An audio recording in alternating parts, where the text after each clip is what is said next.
अब बताइए कि क्या चल रहा है 2024 में, उस रेस में क्या चल रहा है? क्योंकि आई वुड ऑलवेज अज्यूम कि ओपन एआई फ्रंट रनर्स हैं. नहीं, वो उनका मार्केटिंग बढ़िया है. मुझे लगता है इसमें सबसे स्मार्ट आदमी सत्या नडेला है. वो मल्टीपल बेट्स ले रहा है. एक्चुअली माइक्रोसॉफ्ट मल्टीपल बेट्स ले रहा है. उसने मिस्ट्राल जो ओपन एआई का एक ओपन सोर्स कंपेटिटर है उसमें पैसे डाले. ओपन एआई में तो उसने बोल दिया कि we are over them, under them, मतलब बिलो देम, जो भी है सारा बोल दिया.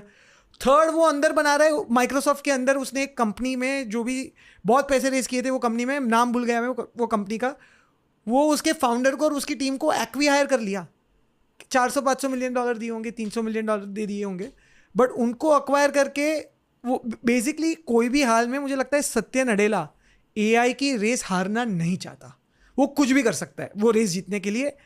आज ऐसा बिहेवियर है. जैसे अच्छी स्टोरी है गिटहब एक सॉफ्टवेयर है जहाँ पे सारे सॉफ्टवेयर इंजीनियर उसको यूज कर रहे हैं. मतलब जब आप कोड लिख रहे होते हो वो आपकी हेल्प कर देता है.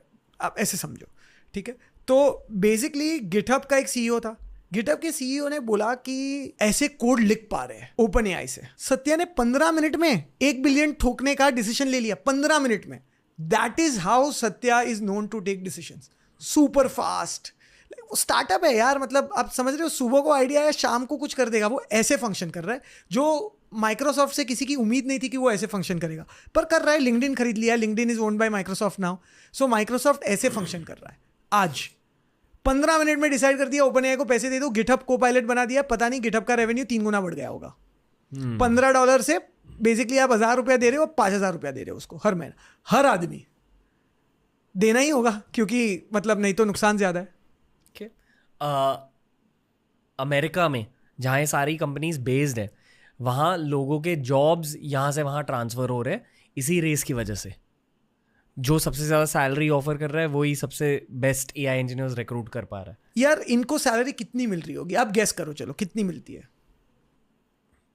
100K? नहीं यार, नहीं 500K.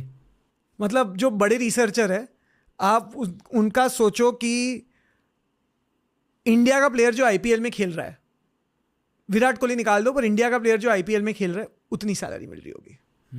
वहां पे वो लोग बोलते हैं एनएफएल जो अमेरिकन फुटबॉल है उसके क्वार्टरबैक जितनी सैलरी मिलती है. तो मतलब we are talking in a few $1 million a year. उतनी सैलरी मिलती है. 30 करोड़ 40 करोड़ रुपए. हाँ, साल भर के 40 करोड़ रुपए जितनी सैलरी टॉप एम्प्लॉय को. टॉप मतलब 40 करोड़. स्टॉक्स तो नहीं गिने उसमें.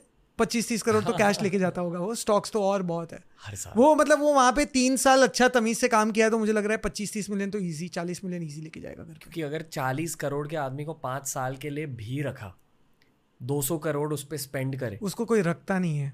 वो रहता है या नहीं रहता है वो उसकी मर्जी है. उसको कोई रख नहीं सकता. इफेक्टिवली उस 200 करोड़ के कॉन्ट्रैक्ट या स्पेस की वजह से 2000 करोड़ भी निकल सकते हैं उस कंपनी के लिए. हाँ निकलेंगे. निकल रहे हैं यार. देखो लाइफ में एक सिंपल रूल है. हाँ, अगर आप बहुत ही बड़ा काम करना चाहते हो ना तो आप बहुत ही बढ़िया टैलेंट अट्रैक्ट करोगे. अगर आप छोटा काम कर रहे हो तो आप टैलेंट अट्रैक्ट करोगे.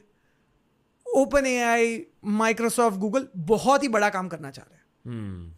वो बड़ा काम करने के लिए आप विजन से अट्रैक्ट होते हो क्योंकि आप $5 मिलियन 30 करोड़ रुपए में और 50 करोड़ रुपए में कितना फर्क है लाइफ में? मुझे नहीं लगता ज्यादा फर्क है. तो फिर आप सोचते हो कि मेरा क्या इम्पैक्ट है लाइफ में, और वो इम्पैक्ट ही. और मुझे लगता है वो इम्पैक्ट में अगर गूगल अपना कल्चर ठीक कर दे, जैसे गूगल के लोग काम करने लगे गूगल में बढ़िया, तो मुझे लगता है कि गूगल भी रेस जीत सकता है. फिर भी आप गूगल को अंडर एस्टिमेट नहीं कर रहे हो यार, क्योंकि जब के नीचे आग लग जाए ना तो आपको उठना पड़ेगा, नहीं तो आपको निकाल के और कोई उठ के वो कर लेगा. तो बेसिकली जब तक चल रहा था तब तक चल रहा था. जो दिन आग लगा दी ना नीचे, वो दिन तो आप उठने ही वाले हो. तो वो उठ रहा है, स्लो उठ रहा है. पता नहीं इतना स्लो क्यों उठ रहा है, पर उठना शुरू कर दिया है. जो अब AGI शब्द है, हाँ, वो आग, दैट इज द एंड गोल. और कोई लेके जाएगा वो आग तो वो है कि और कोई लेके जाएगा. अगर कोई कुछ नहीं कर रहा होता तो गूगल आज भी आराम कर रहा होता. फोमो नहीं है, धंधा चला जाएगा यार धीरे धीरे धीरे. आज चैट जीपीटी पे सैम ने मुझे बोला 3% लोग गूगल सर्च से चैट जीपीटी पे जा रहे. वो 3-5 हो जाएगा, 10 हो जाएगा, 20 हो जाएगा. ओवर अ पीरियड ऑफ 10 साल वो 30% हो जाएगा. गूगल का पूरा जो एड बिजनेस का रेवेन्यू है वो कम हो जाएगा. तो उठना ही पड़ेगा उसके लिए. और शेयर होल्डर है, बोर्ड है, आप सीईओ पर बोर्ड है, तो बोर्ड भी तो बोलेगा कि जो परफॉर्म करेगा उसको लाते हो। जब लोग पैसा लगाते हैं तो कमाने के लिए लगाते हैं, तो जो जिसने पैसे लगाए वो तो बंदूक लेके खड़े हैं। गूगल के फाउंडर्स कौन थे? लैरी पेज और सर्गे ब्रिन। अभी भी काम कर रहे हैं? अभी लैरी पेज तो गायब है, सर्गे ब्रिन कुछ कुछ कर रहा है। रिसर्च में अभी पेपर आया था जिसमें वो ऑथर था, तो वो कुछ कुछ कर रहा है, बट लार्जली तो हमारे सुंदर भाई चलाते हैं उसको। क्या लगता है उनका क्या ओपिनियन रहेगा इस पूरे रेस पे? मुझे लगता है कि उनको भी पता है, ये जो मैं बात कर रहा हूँ वो पता है उनको। मुझे लगता है कि जब बड़ी कंपनी हो जाती है तो इतनी हायरार्की हो जाती है, इतने रूल्स रेगुलेशन आ जाते हैं। एक्चुअली ऑफिस में लोग अपनी नौकरियां बचाते हैं पॉलिटिक्स करके। वो सारा गूगल में हो रहा है, ओपन एआई में नहीं हो रहा है, क्योंकि ओपन एआई छोटी कंपनी है। वहाँ पे वो बोल रहा है ये रणवीर इधर आ, ये करके दे। ऊपर गूगल में बोल रहा है why don't you right a document, I will respond in 2 days। Open AI में बोल रहा है अबे चल ये कर अभी। वो फर्क है। Engineering college vibe. हाँ यही है, इन द स्टूडियो टुडे। यही है कि अभी करो, चलो क्या है, क्यों कल करना है, परसों करना है, करके देखते हैं क्या होता है। गूगल में मतलब कोई करने कुछ जाएगा तो मैनेजर रोक देगा, मैनेजर के बाद वीपी रोक देगा, वीपी ने पास कर दिया तो लीगल रोक देगा। आई थिंक हर बड़े कॉर्पोरेट की एक प्रॉब्लम होती है। हाँ कि ज्यादा पॉलिटिक्स होते हैं, ज्यादा लेयर्स होते हैं और काम कम होता है। हाँ लाइक कभी कभी जब हमें कॉर्पोरेट टॉक्स के लिए बुलाया जाता है, हमें ऐसी मीटिंग्स में जाना होता है जहाँ 12 लोग होते हैं और सारे MBAs होते हैं। हाँ। और वो मीटिंग में क्या बात होती है कि आप क्या बात करोगे उस कॉर्पोरेट टॉक में। हाँ। और मेरी एक सेम स्क्रिप्ट है कि व्हाटएवर यू गाइस वांट, हाँ। ओ that's it, and the call. अब तो तुम कस्टमर हो मेरे, मतलब आप जो बोलोगे कर लूंगा। पर हाँ बहुत ही फ्रस्ट्रेटिंग होता है वो। Okay, coming back to the tech race. हाँ तो ये रेस में हार या जीत किस चीज की वजह से डिसाइड हो रही है? एम्प्लॉइज, प्रोडक्ट, कल्चर, या एक कोई ऐसी चीज नहीं है ओवरऑल? यार कल्चर और विजन ही सब डिफाइन करता है, राइट? कि जब मैं नहीं देख रहा हूँ किसी को तब कैसा काम हो रहा है। जब बॉस नहीं है ऑफिस में तो काम कैसा हो रहा है, वही कल्चर होता है लार्जली। तो वो सब तो बहुत ही इंपॉर्टेंट है। उसके बाद लार्जली टेक्निकल चॉप्स है, टैलेंट डेंसिटी है कि यार कितने टैलेंटेड लोग हैं, और टेक्निकल चॉप्स है, और उनको आप कितना फ्रीडम दे सकते हो और कैसे काम करा रहे हो। इसमें कोई आप डेट नहीं डाल सकते कि कब तक आएगा, 3 महीने में करके देगा, पता नहीं है उसको। आप बहुत सारी टेक्निक्स ट्राई करते हो, उसमें से कुछ चलेगा नहीं चलेगा, आप एक्सपेरिमेंटेशन करते हो। तो बेसिकली मुझे लगता है लक भी एक फैक्टर है। लक फैक्टर है, डिस्ट्रीब्यूशन फैक्टर है, पैसा तो फैक्टर है ही, क्योंकि ये सारा चीज़ करने के लिए एक्चुअली वर्ल्ड में जो इलेक्ट्रिसिटी है वो कम पड़ जाएगी। पहले तो इलेक्ट्रिसिटी का प्रॉब्लम भी सॉल्व करना होगा।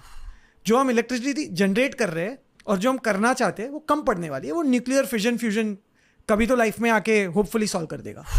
वो न्यूक्लियर फिजन फ्यूजन मतलब basically the cost of electricity will go to 0। इस रेस में इलेक्ट्रिसिटी का भी फैक्टर है। हाँ, एक्चुअली डेटा स्टोरेज का फैक्टर है। डेटा सेंटर कैसे चलेंगे इलेक्ट्रिसिटी के बिना? तो इलेक्ट्रिसिटी का तो बहुत बड़ा फैक्टर है। आप एक्चुअली जैसे बिटकॉइन माइनिंग करते हो तो इलेक्ट्रिसिटी लगती है, ऐसे लोग बोल रहे थे, राइट? वो लोग रिलेट करेंगे। वैसे ही लाइट चालू रखते हो तो इलेक्ट्रिसिटी जाती है। वैसे ही कंप्यूटर चालू रखने के लिए वो बहुत इलेक्ट्रिसिटी है। वो बेसिकली वो प्लेन वाला फ्यूल लेता है। फेयर टू से कि ये सारे बिग टेक की एक फाइनल बैटल है? नहीं यार, मुझे लगता है कि this is not the last thing we humans have invented. This is not the last thing. We will keep inventing. But ये एक इंपॉर्टेंट मोमेंट है, बहुत इंपॉर्टेंट मोमेंट है। Last important moment search engine थी। लास्ट इंपॉर्टेंट मोमेंट मोबाइल थी, जो Apple जीती। Android भी जीती। एप्पल एंड्रॉयड जीती। एप्पल के पास थोड़े क्रीम कस्टमर है, एंड्रॉयड के पास थोड़े ठीक ठाक मासी कस्टमर है। उसके पहले सर्च इंजन, ब्राउजर भी है, सर्च इंजन भी है, ब्राउजर भी है। ब्राउजर की बैटल गूगल जीता वापस। ब्राउजर के पहले सर्च इंजन की बैटल थी तभी। उसके पहले आज एप्पल की ऐड देख रहा था, कंप्यूटर की थी कि कंप्यूटर पे कौन जीतेगा। तो माइक्रोसॉफ्ट भी जीता, एप्पल भी जीता, कुछ माइक्रोसॉफ्ट जीता, कुछ एप्पल जीता। यहाँ भी will history repeat itself, like 2 player होंगे। मेटा भी जीत, मतलब सब लोग बोलते हैं कि मार्क ज़करबर्ग को अंडर एस्टिमेट नहीं कर सकते कभी लाइफ में। 2 प्लेयर तो बिल्कुल होंगे, 2 प्लेयर तो बिल्कुल ही होंगे, क्योंकि आप लाइफ में लोगों का स्पेंडिंग कैपेसिटी एक्सेट्रा बहुत अलग है। तो आप 2 मार्केट में तो दुनिया को डिवाइड कर ही सकते हो। गरीब अमीर, क्लास नो क्लास, कुछ भी कर सकते हो, बड़े छोटे, आप डिवाइड कर सकते हो मार्केट को। इस पूरे रेस में जकरबर्ग की गेम क्या है? यार वो आदमी को अंडर एस्टिमेट नहीं कर सकते। अभी मैं सुन रहा हूँ कि उसने व्हाट्सएप पे फ्री कर दिया है जो चैट जीपीटी जिसका पैसा ले रहा है। अब व्हाट्सएप का इतना डिस्ट्रीब्यूशन है, आप समझ रहे हो, मेरी मम्मी को आईफोन यूज करती होगी पर ऐप डाउनलोड करने में मौत आती है। वो व्हाट्सएप पे रोज स्टोरी डालती है, वहां पे वो पूछेगी कौन से रेस्टोरेंट में जाऊं मैं आज। तो मार्क जकर के पास तो डिस्ट्रीब्यूशन है, इंस्टाग्राम है और व्हाट्सएप है, वो अंडर एस्टिमेट नहीं कर सकते, वो ही वर्कफ्लो में घुसा देंगे। गूगल सर्च के पास भी गूगल सर्च वर्कफ्लो है, वहां पे घुसा देंगे। ओपन एआई को ऐप डाउनलोड कराना है, किसी को लिखना पड़ेगा जाके ओपन एआई। इतने साल से गूगल टाइप कर रहा हूं मैं, भूलने नहीं वाला इतना जल्दी। तो इतनी तगड़ी मार्केटिंग कैसे करी है उन्होंने? ट्विटर पहले तो अगर हम देखें तो वो लोग फर्स्ट थे, तो जब मैजिक लग रहा था तो प्रोडक्ट मैजिकल था, वो पहले थे और उन्होंने फोड़ के मार्केटिंग की। मतलब एआई की जो बातें होती है लोगों के घरों में, वो एक्चुअली ओपन एआई के प्रोडक्ट चैट जीपीटी की वजह से हो रहा है। और वो क्यों शुरू हुई? क्योंकि वो चैट जीपीटी ये पॉडकास्ट पे डिस्कस हो रहा है, वो चैट जीपीटी और कहीं पे डिस्कस हो रहा है, वो बोल रहा है कि अरे मैंने ये लिखा, मेरे को ये जवाब दिया, माइंड ब्लोन। वो माइंड ब्लोन, इसलिए वो मार्केटिंग पूरा वर्ड ऑफ माउथ है, ऐसा प्रोडक्ट बनाया उन्होंने। पर बहुत सारे लोगों को पता नहीं कि मार्क जकरबर्ग मेटा में भी यही कर रहे हैं। हाँ, फिर अमेजोन भी यही कर रहे हैं, माइक्रोसॉफ्ट भी यही कर रहे हैं, सारे अब ये करने सब लगे। करेंगे ये। ओके। क्योंकि कुछ कुछ टेक्निक्स वर्ल्ड में क्रैक हो गई है, वो टेक्निक्स की वजह से सब चल रहा है। वो भले एक्चुअली चैट जीपीटी की टेक्निक एक्चुअली पहले गूगल ने क्रैक की थी, उनका पेपर तो गूगल ने लिखा था। गूगल की में दम नहीं था क्योंकि उनको लगा कि बहुत रिस्की हो जाएगा, लोग क्या, गूगल है ना, वो गूगल को डर लगता है कि ये मैं ये नहीं कर सकता, मैं वो नहीं कर सकता, मैं वॉइस डबिंग नहीं कर सकता, सिक्योरिटी रिस्क है, छोटा प्लेयर कर सकता है। ओपन एआई ने पेल दिया। कुड इट ऑल्सो बी कि एक छठा प्लेयर एक्चुअली चाइना में बन रहा है? हो सकता है, पर यार चाइना बहुत बहुत ही खराब और देश है, चाइना के साथ किसी को धंधा नहीं करना। India is actually the cool hot चिक एट द पार्टी। चाइना अभी बुढ़ी हो चुकी है, चाइना किसी को नहीं चाहिए मुझे लगता है। और चाइना में हो सकता है, but China will be constrained with China. I think वो अलग दुनिया बन रही है, वो पैसे वाला नॉर्थ कोरिया बन रहा है। क्यों ये आप क्यों कह रहे हो? निकल गई है हॉट चिक एट द पार्टी इस रेस में क्यों? हर रेस में मतलब एक सेकेंड, लोग चाहिए जो पैसा कमाए, वैसे भी लोग चाहिए। इंडिया में लोग हैं, पहले से थे, अब वो पैसा कमाना शुरू कर रहे हैं, तो सब कंपनी का फोकस इंडिया है। कस्टमर बेस है। हाँ सब। और देखो, एक तो कस्टमर बेस है जिनके पास पैसा होगा कल उठ के, ठीक है। दूसरा है कि यार इंडिया का जो टुमारो है इज बेटर देन यस्टरडे। वो अब यूएस के बारे में नहीं बोल सकते। एक्चुअली यूएस तो मतलब नीचे जा रहा है, जहाँ पे था वहाँ से। मतलब मुझे लग रहा है कि यूएस में मतलब पॉवर्टी बढ़ती जाएगी और इंडिया में बहुत ही कम होती जाएगी। और इंडिया में लोग हैं और यूज़ करने के लिए, कोई भी चीज़ बेचने के लिए आपको लोग तो चाहिए।